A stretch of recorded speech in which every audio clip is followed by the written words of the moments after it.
Hello friends, welcome to the Yanis academy. मैं हूं दानिश अंसारी और आज मैं लेके आया हूं आपके सामने सीडीपी की क्लास, जिसमें हम आज इसी के भाषा विकास के बारे में पढ़ेंगे। थोड़ा सा मैं इसका कलर चेंज कर ले रहा हूं। देखिए, ये हमारी class UP TET, REET, MP TET, एसटेट के लिए होने वाली है। 30 नंबर का आपका मनोविज्ञान का आता है। इसमें से आपके 18-17 टॉपिक हो चुके हैं। ये हमारे 18वीं टॉपिक है। इसको आज हम पढ़ेंगे। देखिए, बात करेंगे आज हम भाषा विकास के बारे में। यहां से आपका 2 नंबर का क्वेश्चन पक्का हो सकता है, सीटेट और यूपी टेट खास करके लिए। चलिए आगे बढ़ते हैं और शुरू करते हैं भाषा विकास के बारे में। जानते हैं कुछ चीजें। देखिए, संकेतों और ध्वनियों के माध्यम से विचारों का 2 या 2 से अधिक व्यक्तियों के बीच आदान प्रदान ही भाषा है। 1 मिनट। देखिए, इसमें कहा गया कि संकेतों और ध्वनियों के माध्यम से विचारों का 2 या 2 से अधिक व्यक्तियों के बीच आदान प्रदान ही भाषा है। यानी जब 2 व्यक्ति होते हैं, कोई ये व्यक्ति है और कोई ये दूसरा व्यक्ति है, इन दोनों के बीच में जब अगर भाषा ही नहीं होगा तो ये दोनों एक दूसरे को अपनी बातें कैसे बता पाएंगे।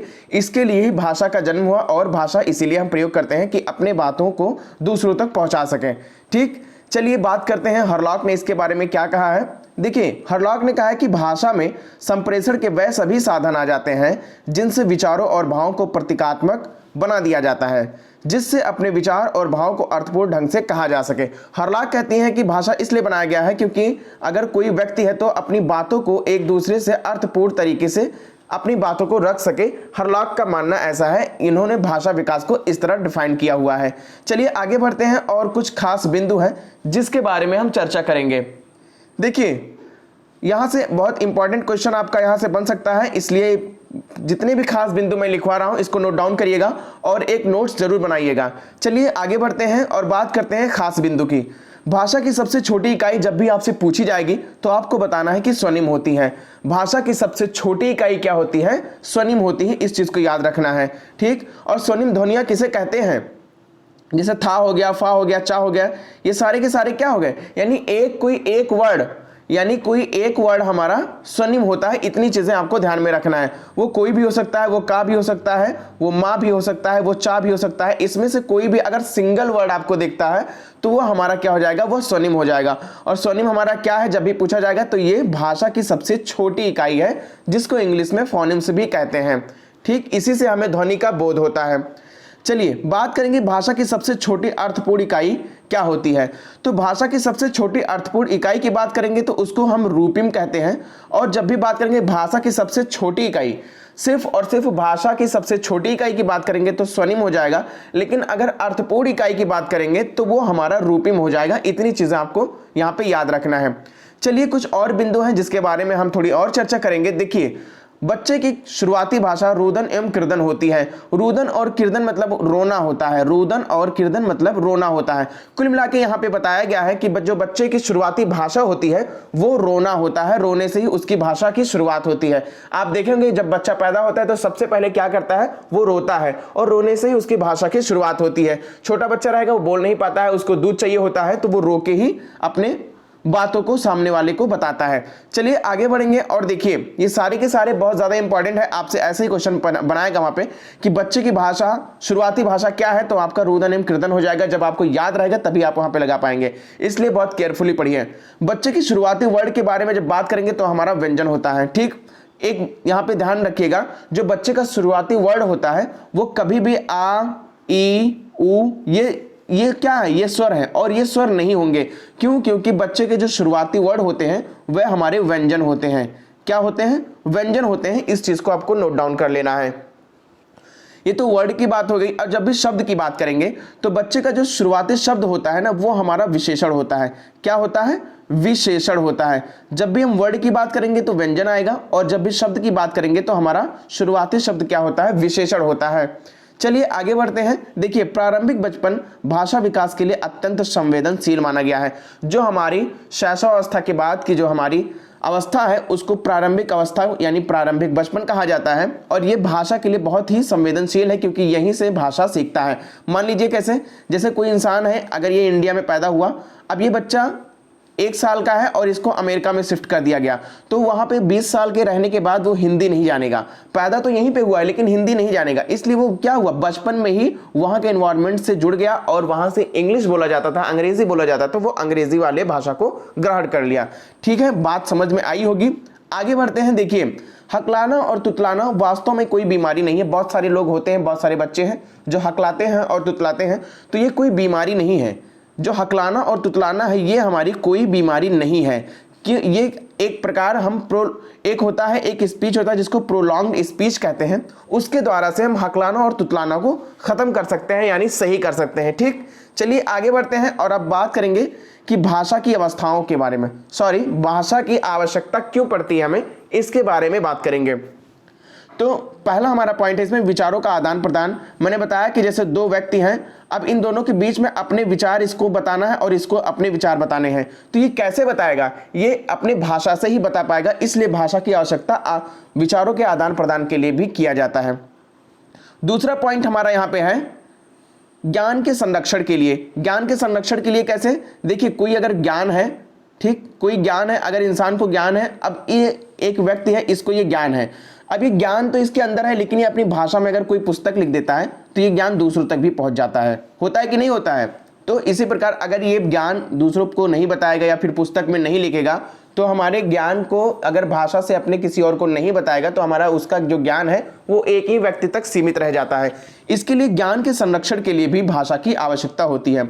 दूसरी चीज, संस्कृति एवं प्राचीन धरोहर के संरक्षण के लिए भी भाषा की आवश्यकता पड़ती है। हमें आपसी संबंधों को समझने के लिए भी हमें भाषा की आवश्यकता पड़ती है। संप्रेषण यानी बातचीत करने के लिए भी हमें भाषा की आवश्यकता पड़ती है। चलिए बात करेंगे, कुछ अवस्थाएं हैं भाषा की और इसके बारे में कुछ चर्चा कर लेते हैं। देखिए, जन्म के समय बच्चा क्या करता है, इधर आयु दिया हुआ है और इधर हमारा भाषा दिया हुआ है। जन्म के समय बच्चा क्या करता है, क्रदन करता है यानी रोता है बच्चा। ठीक, 12 सप्ताह में क्या कर देता है, वो बबलाना शुरू कर देता है। ठीक, हाथ पैर अपने चलाना शुरू कर देगा, ये 12 सप्ताह में होता है। 16 सप्ताह में क्या होता है कि बाकी दोनों में अंतर करना ये सीख जाता है। और जब बात करेंगे हम 6 महीने की, जब बच्चा 6 महीने का हो जाता है तो एक अक्षर जैसे माँ हो गया, पा हो गया, बा हो गया, ये तमाम प्रकार के ये एक एक वर्ड बोलने लगता है, एक एक अक्षर 6 महीने में वो बोलने लगता है। 8 महीने में क्या होता है कि वो 2 शब्दों को मिला के बोलने लगता है, जैसे माँ माँ, पा पा, जैसे बोलना 2 अक्षर को वो सीख जाता है। फिर 12 महीने की बात करेंगे तो कुछ शब्दों का प्रतीक के रूप में वो समझने लगता है। 18 महीने तक वो 50 शब्द बोलने लगता है। ये जितने भी डेटा है इसको आपको याद करना पड़ेगा, इसको आपको याद करना पड़ेगा, इसके अलावा आपके पास कोई चारा नहीं है। ठीक, और 24 महीने की बात करेंगे तो 50 शब्द 2 शब्दों से, यानी 50 शब्द वो शब्द रहेंगे, यानी 100 शब्द रहेंगे, यानी 50 शब्दों को 2 शब्दों से मिलकर बनाया जाएगा। ऐसे प्रकार के 50 शब्द यानी 100 शब्द हो जाएंगे। 12-24 महीने में ऐसा उसको ज्ञान हो जाता है। जब 30 महीने की बात करेंगे तो यहाँ से 300 से लेके 500 शब्दों को ये बोलने लगता है और 36 महीने तक ये 1000 शब्दों का इसके पास भंडार हो जाता है बच्चों के सामने। 36 मतलब क्या हो गया, 3 साल। 3 साल का जब बच्चा होता है तो वो 1000 शब्दों से भी ज्यादा उसके पास शब्द आ जाते हैं। चलिए आगे बढ़ते हैं। ये जितने मैंने भी अभी आपको डेटा दिया हुआ है, इस डेटा को प्लीज नोट डाउन करिएगा और उसको याद करिएगा, क्योंकि याद करने के अलावा आपके पास कोई भी चारा नहीं है। चलिए आगे बढ़ते हैं और भाषा विकास के कुछ सिद्धांत हैं जिसके बारे में हम जानेंगे। सबसे पहला हमारा सिद्धांत इसमें आता है अनुबंधन का सिद्धांत। अनुबंधन नाम सुन के ही आपको पता चल रहा होगा कि अनुबंधन क्या है। तो ये हमारा अनुबंधन किसने दिया है, अनुबंधन का जहां कहीं भी नाम आएगा तो हमारा पावलाव जरूर आ जाएगा। ठीक, तो भाषा विकास का जो अनुबंधन का सिद्धांत है, यह सिद्धांत पावलाव द्वारा प्रेरित है, अर्थात बच्चा किसी भाषाई अक्षर या संकेत को सीखने के लिए उस संकेत या अक्षर को अपने पूर्व ज्ञान से जोड़ लेता है। सबसे पहले आपका क्वेश्चन यही बनेगा कि अनुबंधन का सिद्धांत किसने दिया है, तो आपको एक ही चीज याद रखना है, पावलाव साहब ने दिया है। ठीक, इन्होंने इसमें कहा है कि बच्चा अपने जो नया ज्ञान को ग्रहण करता है वो पुराने ज्ञान से उसको जोड़ लेता है। जैसे देखिए ये आ है, इस आ को बच्चा नहीं जानता है, लेकिन अगर यहाँ पे आम अगर दिखा दिया जाए उसको तो ये बच्चा आम को जानता है। अब इस आम से क्या होता है कि इस आम से ही वे बड़ा आ को सीख लेता है। आम ऐसे लिखते हैं ना, आ से आम होता है, आम उसको पता है, और आ से आम होता है, ये आम के साथ बड़ा आ को जोड़ के ही ये बड़ा आ को सीखता है। यानी ये पुराने ज्ञान को अपने नए ज्ञान से जोड़कर ही ज्ञान को सीखना ही ये अनुबंधन का सिद्धांत कहलाता है। और अनुबंधन का सिद्धांत किसने दिया है, तो ये पावलाव महोदय ने दिया है। फिर इसके बाद आपका ये सीटेट में बहुत ही इंपॉर्टेंट है, भाषा विकास आपका सीटेट में बहुत ज़्यादा इंपॉर्टेंट है, और ये खासकर स्टार बना के नोट करिएगा, जो चॉम्स्की महोदय हैं ये सीटेट में जरूर आते हैं। देखिए चॉम्स्की का भाषा अर्जन एवं भाषा अधिगम का सिद्धांत क्या कहलाता है। देखिए चॉम्स्की का मानना है कि भाषा की क्षमता जन्मजात होती है। वेरी वेरी इंपॉर्टेंट, आपसे कई बार आपके क्वेश्चन में पूछा गया है आपके एग्जाम में कि भाषा विकास की क्षमता जो है वो जन्मजात होती है, किस मनोवैज्ञानिक ने कहा है, तो आपके चॉम्स्की ने कहा है। इतनी चीज आपको क्लियर रखनी है। दूसरी चीज, इसकी चॉम्स्की की जितनी भी लाइनें हैं सारे के सारे मोस्ट इंपॉर्टेंट हैं। ठीक, चलिए आगे बढ़ते हैं। भाषा सीखने के लिए हमारे पास भाषा ग्रहण यंत्र यानी LED होता है। L for language, A for acquisition, D for device. Language acquisition device यानी भाषा ग्रहण यंत्र हमारे पास होता है, उसी के माध्यम से हम भाषा सीखते हैं, ऐसा चॉम्स्की महोदय मानते हैं। इसको शॉर्ट फॉर्म में लाइट कहा गया है यानी LED कहा गया है। भाषा की कल्पना समाज से बाहर नहीं की जा सकती, ऐसा चॉम्स्की मानते हैं। चॉम्स्की मानते हैं कि जो हमारा भाषा होता है ये भाषा हमारा समाज से ही हमारा होता है, समाज के द्वारा ही हम भाषा को सीखते हैं, और भाषा सीखने की जो क्षमता होती है वो जन्मजात होती है। भाषा किसके द्वारा सीखते हैं, हमारे पास एक यंत्र होता है LED, उसके द्वारा सीखते हैं। चॉम्स्की की इतनी चीजें आपको याद रखनी है। देखिए दुनिया में किसी भी भाषा का व्याकरण सीखने के लिए हमारे पास सार्वभौमिक व्याकरण रचनाएं यानी UGS यूनिवर्सल ग्रामर स्ट्रक्चर होता है। आपसे पूछा जाएगा कि UGS किसने दिया है, तो आप चॉम्स्की महोदय को वहां पे लगाएंगे। UGS का फुल फॉर्म आपसे पूछा जा सकता है, तो यूनिवर्सल ग्रामर स्ट्रक्चर इसका होता है। चलिए आगे बढ़ते हैं और देखिए सभी बच्चे 1.5 से 2 वर्ष में भाषा बोलने लगते हैं, ऐसा चॉम्स्की महोदय मानते हैं। फिर इसके बाद बात करेंगे लीवॉर्फ का। देखिए पावलोव के बारे में पढ़ा कि भाषा के बारे में क्या बोले हैं, चॉम्स्की के बारे में पढ़ा। अब हम लोग पढ़ने जा रहे हैं लीवॉर्फ के बारे में। लीवॉर्फ के बारे में अब हम पढ़ेंगे, चर्चा करेंगे। देखिए लीवॉर्फ कहते हैं कि भाषा वस्तु सापेक्ष होती है। जो भाषा हमारी होती है इनका कहना है कि वस्तु सापेक्ष होती है। कैसे होती है आगे मैं आपको समझाऊंगा। सबसे पहले इसके कुछ बिंदु के बारे में जान लेते हैं। जिस भाषा की जो वस्तु होती है वहां उसके कई नाम होते हैं, जबकि जिस भाषा की वस्तु नहीं होती है वहां या तो एक नाम होता है या फिर कोई नाम नहीं होता है। कुल मिला के मैं आपको एक एग्जांपल दूं। देखिए ये आम है ना, ये आम हमारा कहाँ पाया जाता है, ये आम हमारा इंडिया में पाया जाता है। ये इंडिया में पाया जाएगा तो इससे बहुत सारे नाम होंगे, जैसे इसका एक नाम होता है दशहरी, एक नाम होता है आम होता है, आम ही बोलते हैं, एक दशहरी आम बोलते हैं, एक सफ़ेदा आम बोलते हैं। यानी इंडिया में कितने, मैंने ही 3 नाम बता दिया, और बाकी तमाम प्रकार के नाम होते हैं। तो जो वस्तु जहाँ पे पाई जाएगी, जैसे आम इंडिया में पाया जाता है तो इंडिया में इसके बहुत सारे नाम होंगे, लेकिन आम अमेरिका में नहीं पाया जाएगा। तो आम को वहाँ पे सिर्फ और सिर्फ किस नाम से जानेंगे, एक ही नाम से जानेंगे, मैंगो के नाम से। किस नाम से जानेंगे, मैंगो के नाम से। तो लीवॉर्फ ने यही कहा है कि भाषा वस्तु सापेक्ष होती है। जो वस्तु जहां पाई जाती है उसके वहां पे कई सारे नाम होंगे, और जो वस्तु जहां नहीं पाई जाती वहां पे उसके एक नाम होंगे, या फिर हो सकता है एक भी नाम ना हो, ऐसा लीवॉर्फ मानते हैं। चलिए बात करेंगे अब स्किनर का भाषा सबलीकरण का सिद्धांत, या वातावरणीय या फिर क्रिया प्रसूत का सिद्धांत। क्रिया प्रसूत का कहीं भी नाम आपको देखने को मिलेगा, आपको स्किनर लगाना है, सबलीकरण का भी और वातावरणीय, ये तीनों नाम अगर आपको कहीं भी देखने को मिलते हैं तो आप आंख बंद करके स्किनर महोदय का नाम लगाइएगा, टिक करिएगा, आपका आंसर वहां पे सही हो जाएगा। चलिए स्किनर महोदय क्या मानते हैं इसके बारे में भी कुछ चर्चा कर लेते हैं। स्किनर के अनुसार भाषा जन्मजात नहीं हो सकती है, क्योंकि भाषा अंतःक्रिया का परिणाम होती है, जो कि सिर्फ वातावरण में ही संभव है। देखिए ये एकदम चॉम्स्की के विपरीत इन्होंने बात कही है। चॉम्स्की कहते हैं कि भाषा ग्रहण करने के लिए हमारे पास यंत्र होता है, और भाषा जो ग्रहण करते हैं ये हमारे लिए जन्मजात होती है, जबकि स्किनर महोदय यही कहते हैं कि भाषा जन्मजात तरीके से नहीं ग्रहण किया जा सकता है, इसको वातावरण में रह के उसके साथ ही हम भाषा को सीख सकते हैं। ऐसा किसने कहा है, ऐसा स्किनर महोदय ने कहा है। लेकिन इसी चीज को चॉम्स्की ने कहा कि भाषा हमारी जन्मजात होती है, और जन्मजात क्षमता है भाषा को अर्जित करने का। LED हमारे एक ब्रेन में LED पाया जाता है, उसी के माध्यम से हम भाषा को सीखते हैं, ऐसा चॉम्स्की मानते हैं। लेकिन स्किनर का बिल्कुल इसके विपरीत है। उन्होंने कहा है कि वातावरण में ही हम भाषा को सीख सकते हैं, और भाषा सीखने की जो क्षमता होती है वो जन्मजात नहीं होती है।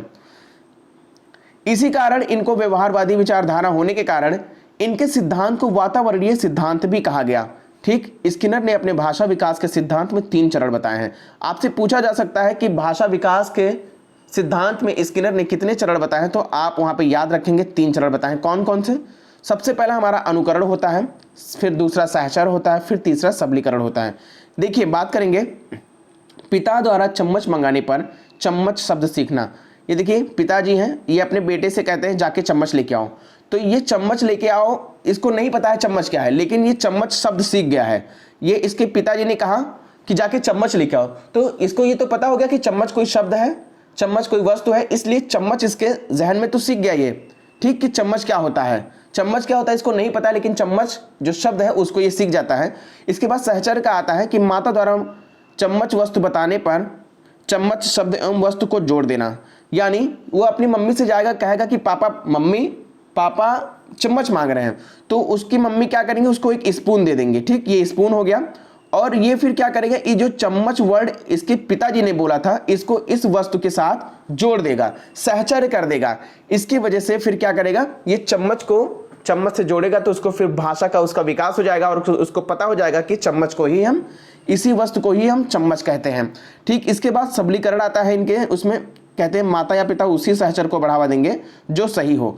यानी अगर पिताजी चम्मच मांगे थे और बेटा कुछ और लेके आता, तो उसके पिताजी कहते हैं कि ये क्या लेके आए, तो यहाँ पे उसका विरोध करते हैं, लेकिन यहाँ पे उसका सहयोग करेंगे, उसको चम्मच के साथ, उसका चम्मच जो मम्मी ने दिया है उसके साथ ही जोड़ रहा है ये। इसके वजह से क्या हुआ कि वो भाषा को सीख रहा है, ये ऐसा स्किनर महोदय मानते हैं। चलिए फिर एक और सिद्धांत के बारे में बात करते हैं, इसमें है परिपक्वता के सिद्धांत। यह सिद्धांत विज्ञान की उपज है। उसका मानना है कि बच्चा तभी बोलेगा जब उसके भाषा विकास के अंग जैसे ध्वनि यंत्र, वोकल कॉर्ड आदि परिपक्व हो जाएगा, ठीक।